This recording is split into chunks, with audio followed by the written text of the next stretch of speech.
Next हम बात करते हैं साइनोटिक हार्ट डिजीज़ की। This type of defect lead to either increase or decrease pulmonary blood flow. इसके अंदर पल्मोनरी ब्लड फ्लो है वो क्या होगा, इंक्रीज डिक्रीज हो सकता है। प्राइमरी पैथोलॉजी जो होती है वो ऑब्स्ट्रक्टिव होती है, ठीक है, अब नॉर्मल एनाटोमी की वजह से। और जो संट होता है वो राइट टू लेफ्ट होता है इसमें अंदर। कैसे होता है इसमें अंदर, राइट टू लेफ्ट होता है, ठीक है ना। यानी जो अनऑक्सीजनेटेड ब्लड है वो सर्कुलेटेड होता है आर्टरीज के अंदर। अनऑक्सीजनेटेड ब्लड किधर सर्कुलेट होगा, आर्टरीज के अंदर सर्कुलेटेड होता है, जैसे साइनोसिस वाली कंडीशन बनती है, इसलिए हम इनको साइनोटिक हार्ट डिजीज़ कहते हैं, ठीक है ना। अच्छा, ये संट अभी तक हम जो पढ़ रहे थे एसाइनोटिक में क्या था, ये लेफ्ट टू राइट था, यानी जो ब्लड आ रहा था वो लेफ्ट साइड से राइट साइड में आ रहा था। लेकिन साइनोटिक हार्ट डिजीज में क्या होगा, ये जो ब्लड है ये राइट टू लेफ्ट साइड जाएगा, यानी हार्ट के राइट साइड से किधर जाएगा, लेफ्ट साइड में जाएगा, किसी वॉल के द्वारा या किसी एनाटॉमिकल अबनॉर्मलिटीज़ के द्वारा। तो राइट साइड में होता है डीऑक्सीनेटेड ब्लड, अगर ये लेफ्ट में जाएगा तो कहीं ना कहीं वहाँ पर ऑक्सीजन का लेवल कम करने लगेगा। एग्जाम्पल है इसमें टेट्रोलॉजी ऑफ फ्लोर और TGA, transposition great vessels. Tetralogy of float हम देख लेते हैं। ये एक कॉम्प्लेक्स कंडीशन होती है कॉन्जेनाइटल डिफेक्ट की, है ना, जिसके जो बच्चे के अंदर डेवलप होती है। क्या क्या होता है टेट्रोलॉजी ऑफ फ्लोट के अंदर, तो ये 4 पॉइंट हमको ध्यान रखना है। एक तो होता है इसके अंदर, यानी कई कंडीशन एक साथ होती है TOF के अंदर। एक होता है इसमें BST, टेट्रा माने होता है 4, इसलिए इसको टेट्रोलॉजी ऑफ फ्लोट कहा गया है। वेंट्रिकुलर सेप्टल डिफेक्ट, यानी वेंट्रिकुलर के अंदर जो वेंट्रिकल्स की जो दीवार है उनके अंदर सेप्टल डिफेक्ट हुआ है। दूसरा पल्मोनरी बल्ब स्टेनोसिस, यानी पल्मोनरी जो बल्ब है, यानी जो पल्मोनरी आर्टरीज जो निकलती है उनके जो बल्ब होते हैं, उनके जो क्या होते हैं, बल्ब होते हैं पल्मोनरी आर्टरीज के, उनके अंदर स्टेनोसिस आ जाएगा, यानी बहुत कम स्पेस बचेगा, ये मान के चलो आप, है ना। स्टेनोसिस मैं आपको बता चुका हूँ सुखड़ा ना जाना या कम स्पेस बचेगा। ओवर रीडिंग ऑफ एरोटा इस तरीके से यानी अपना पोजीशन बनाती है जो ओवर रीडिंग करती है, जैसे ये वेंट्रिकल है ये इस तरीके से। एरोटा कहाँ से होनी चाहिए थी, इसमें से, लेफ्ट वेंट्रिकल से, लेकिन एरोटा ऐसे ना होके एरोटा क्या होगी, यानी इस तरीके से नॉर्मल कंडीशन में ना होके और ओवर रीडिंग करती है, जैसे मैं अलग कलर से बनाना चाहूँगा।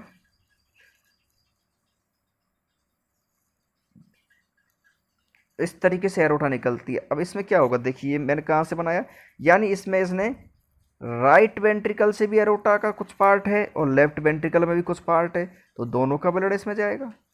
भाई जब सिस्टोल करेंगे तो दोनों का ब्लड इसमें जाएगा। इसको बोलते हैं over reading aorta. Right ventricular hypertrophy भी हो सकती है। क्या हो सकती है, right ventricular hypertrophy. Right ventricular में हाइपरट्रॉफी क्यों होगी, क्योंकि राइट वेंट्रिकल पर प्रेशर ज़्यादा है ब्लड का, तो उसको ज़्यादा काम करना पड़ेगा। तो जब हम ज़्यादा एक्सरसाइज करते हैं तो वहाँ की मसल से ज़्यादा मजबूत हो जाती है, ज़्यादा न्यूट्रेंट लेती है और वो कैसी हो जाती है, मोटी हो जाती है, तो इसको हम बोलते हैं हाइपरट्रॉफी। तो राइट वेंट्रिकल्स के अंदर क्या होने लगेगा, हाइपरट्रॉफी होने लगेगा। तो आपको याद रखना है टेट्रोलॉजी ऑफ फ्लोट के अंदर 4 सिम्टम होती है, BST, pulmonary bulb stenosis, over reading aorta, right ventricular hypertrophy. यहाँ पर आप देख सकते हो, ये हो गया पल्मोनरी स्टेनोसिस, ये हो गया पल्मोनरी स्टेनोसिस, ये हो गया है पल्मोनरी स्टेनोसिस। इसके अलावा यहाँ पर BST आपको देखने को मिल रहा है, यहाँ पर आपको BST देखने को मिल रहा है। इसके अलावा जो एरोटा है इसको देखो, ओवर रीडिंग एरोटा है, दोनों का ब्लड यहाँ से ले रही है, और जो वेंट्रिकुलर है उसके अंदर हाइपरट्रॉफी हो गई है।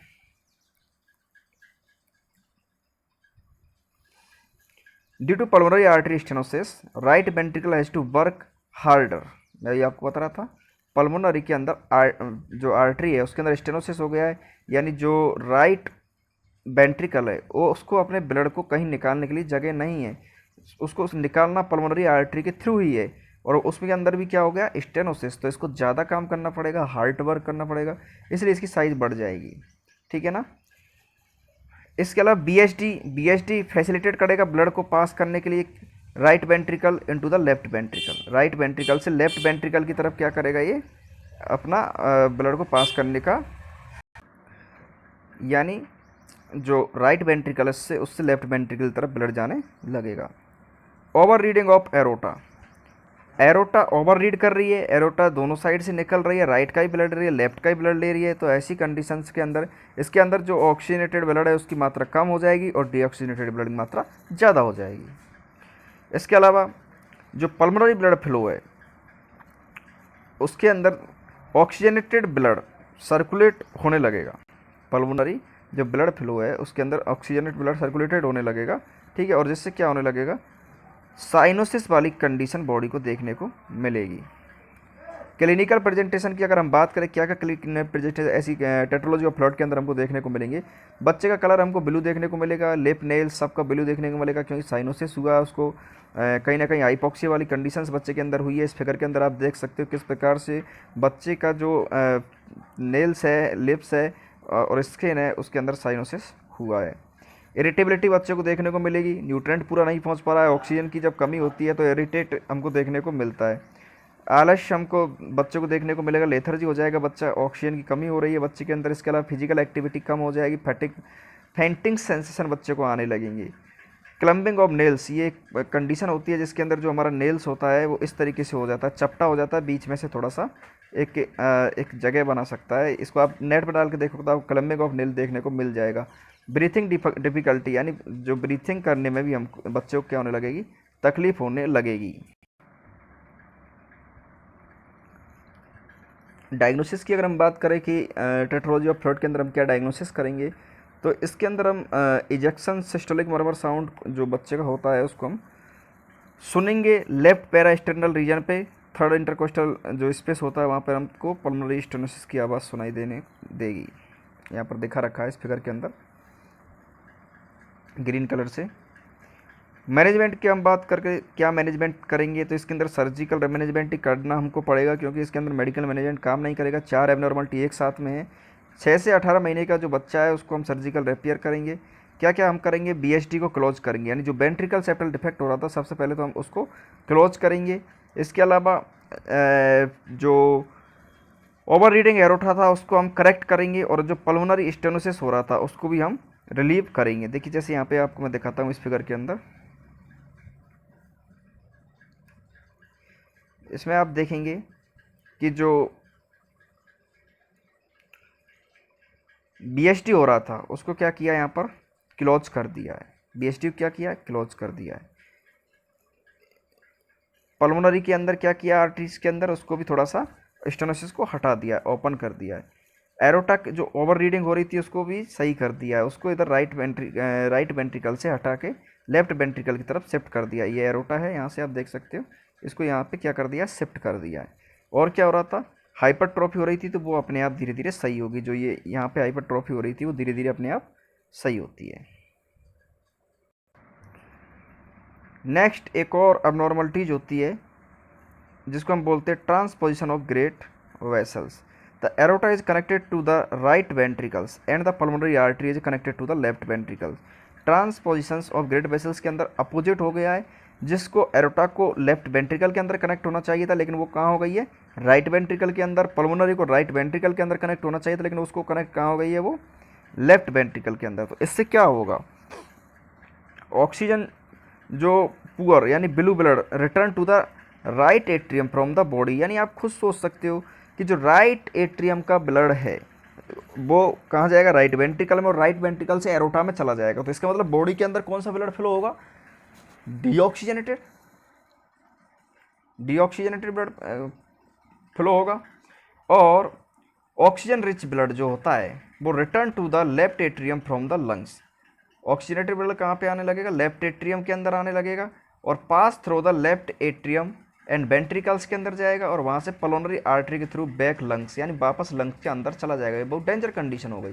कैसे कि ये लंग्स है, लंग्सों से ब्लड कहाँ आएगा, ये हार्ट बनाते हैं हम, लंग्सों से ब्लड कहाँ आएगा, यहाँ पे आएगा। ये क्या है, लेफ्ट एट्रियम। लेफ्ट एट्रियम से कहाँ आएगा, लेफ्ट वेंट्रिकल। लेफ्ट वेंट्रिकल में कौन जुड़ा हुआ है, पल्मोनरी आर्टरी।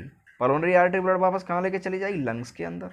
ये तो बॉडी के अंदर सर्कुलेट ही नहीं हुआ ब्लड, ये तो लंग्स हर्ट अब ही खेल रहा है। इसका मतलब ये डेंजर कंडीशन है, इसको अगर ट्रीट नहीं किया गया तो बच्चे की डेथ भी हो सकती है। नेक्स्ट, क्लिनिकल प्रेजेंटेशन क्या आने लगेगा? साइनोसिस, ब्लू कलर स्किन, लेप नेल्स सब सेम आने लगेगा, है ना। क्राइंग करेगा, रैपिड एंड लेवर ब्रीथिंग करेगा, बच्चा बहुत तेज तेज ब्रीथिंग करेगा, गहरी गहरी ब्रीथिंग करेगा। कोल्ड और क्लेमी स्किन लगेगी और फेलियर टू थर्ब, बच्चे का ग्रोथ ही नहीं होगा क्योंकि उसको बहुत कम मात्रा में ब्लड मिल रहा है बॉडी के लिए। ऐसी कंडीशन में हम बच्चे का क्या ट्रीटमेंट करेंगे? बच्चों को हम तुरंत एनआईसीयू में लेके जाएंगे। कहाँ पे ले जाएंगे? जो न्यूनेटल इंटेंसिव केयर यूनिट होती है वहाँ पे लेके जाएंगे बच्चों को। वेंटिलेटर सपोर्ट देंगे बच्चों को, कार्डियक कैथेराइजेशन करेंगे, है ना, बलून आर्टरीज स्पेक्ट्रोस्टोमी करेंगे, जो सेप्टम है उनको अलग अलग करेंगे बलून आर्टरीज से, और आईवी प्रोस्टाग्लैंडिन एडमिनिस्ट्रेशन करेंगे बच्चे को। 2 वीक ऑफ लाइफ पर टीजीए को रिपेयर करेंगे। जब 2 वीक तक बच्चा सर्वाइव कर जाए तो हम जो टीजीए है, ट्रांसग्रेट जो वेसल्स है, उनको हम क्या करेंगे? रिपेयर करेंगे, है ना, स्विच करेंगे ऑपरेशन को, यानी ऑपरेशन से दोनों को, जो एरोटा है उसको राइट लेफ्ट वेंट्रिकल के अंदर अटैच करेंगे और जो पल्मोनरी आर्टरीज है उनको राइट वेंट्रिकल के अंदर अटैच करेंगे। Thank you.